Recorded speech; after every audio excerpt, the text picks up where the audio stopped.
KUNC and the NPR network, this is In The NoCo. I'm Erin O'Tool. When the Colorado River makes headlines these days, it's usually in reference to drought and what lower water levels mean for the 40 million people in the Southwest U.S. who depend on the river. A new documentary screening in theaters around Colorado looks at those issues from a different perspective. It's a portrait of the plants and animals that rely on its water as the river winds its way across the region.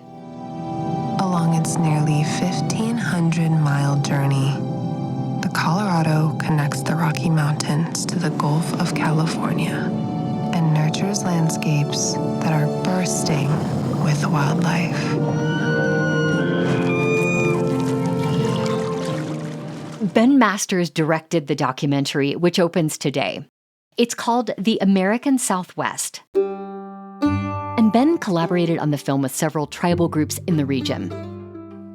I think it was the best partnership of the film, really bringing a depth to the story that goes back 30,000 years instead of the 300 years of my ancestors. Ben joined me to talk about the images he captured and why he wanted to make the film. So my love for the Southwest really was inspired with a horseback journey that I did in 2010 and in 2013, where I was able to ride through New Mexico, Colorado, Arizona, and Utah and really see those states. And the region has just meant so much to me. The landscapes have meant so much to me. The wildlife has meant so much to me. And I felt a desire to try to advocate for its behalf, and my skill set is film. So we did our best over the last 3 years to make a beautiful portrait of the region and its wildlife and some of its challenges and opportunities. Ben, much of the film presents some of the successful conservation efforts that have happened in the Colorado River Basin over the past 100 years. For example, the elk herds near the headwaters of the river were nearly extinct a century ago, but hunters and conservationists convinced states to regulate hunting, which allowed the herds to bounce back. And I thought we would listen to a clip here. We'll hear the film's narrator, Quanah Chasing Horse. The ongoing recovery efforts have been so successful that elk numbers in the Southwest have increased from a few small herds in the early 1900s to nearly 500,000 today.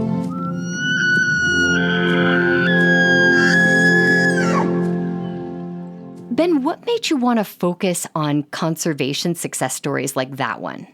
I think that it's really important to tell the story of how successful we've been at recovering many species in the United States, especially because there's so much doom and gloom around wildlife and the challenges that they face, that it's easy to lose sight of the fact that the United States, and the American Southwest in particular, is home to some of the most incredible rewilding success stories in the world.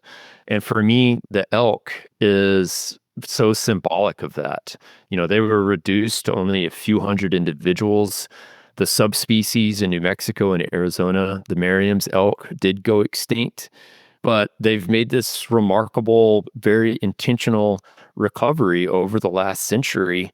And I am so grateful for the people that did that. And let's build on their successes. Let's keep it going. You make an interesting comparison in the film between the evolution of wildlife in the Mojave Desert over eons and human use of the Colorado River over a few centuries. Why do you think it's helpful to think about these huge spans of time when we look at how humans use the river? Well, I think the American Southwest is a landscape and contains so many views where you can really look into deep time. I mean, there's the layers of rock, which we dive into with the film, the fossils, and, there's trees that have existed for thousands of years prior to Columbus and colonization. So, time is on its grand display, and just the amount of changes that the river has witnessed in really one human lifetime is really profound. And it's just amazing to me that a river that flowed to the sea for 6 million years and nourished this amazing delta that was 2 million acres in size and similar to the Okavango Delta has literally been reduced to dust in one human lifetime. That is so sad. And for me, it's just so unnecessary because the framework built around the Colorado River's management is based off of infrastructure and values that were developed by people over 100 years ago. Why in the world haven't we done more radical updates based off of the information that we currently have and the projections of water into the future? Ben, states in the Southwest are haggling now with the federal government over how the river will be used in the decades ahead. If one of those folks at the negotiating table happened to see your movie, what impact do you hope it has on them?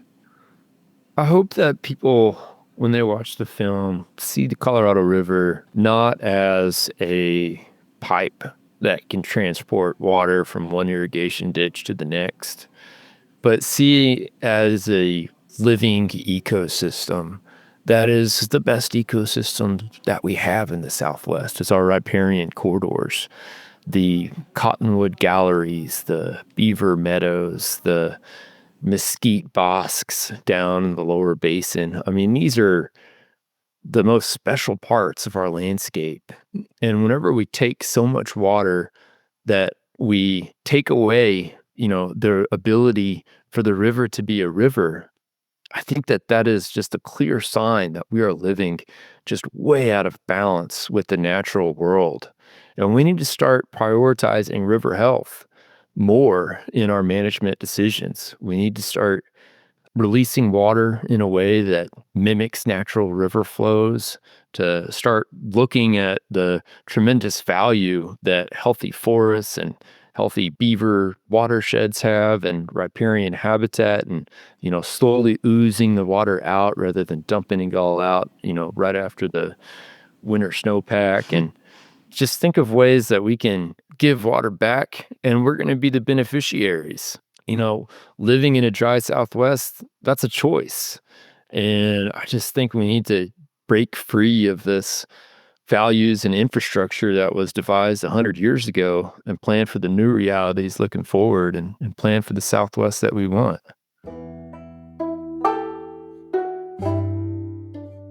Ben Masters directed the documentary The American Southwest, which you can see in theaters beginning Friday across Colorado, in Fort Collins, Boulder, and Aspen. By the way, one of the indigenous producers on the film is Len Nessifer. Len will be in conversation about stewardship of the Colorado River with KUNC's Alex Hager on September 29th at the Lincoln Center in Fort Collins. We'll put links to more information about that event and a list of theaters where you can see The American Southwest in our show notes and at KUNC.org. That's it today for In The NoCo. I'm Erin O'Toole. Thanks so much for listening.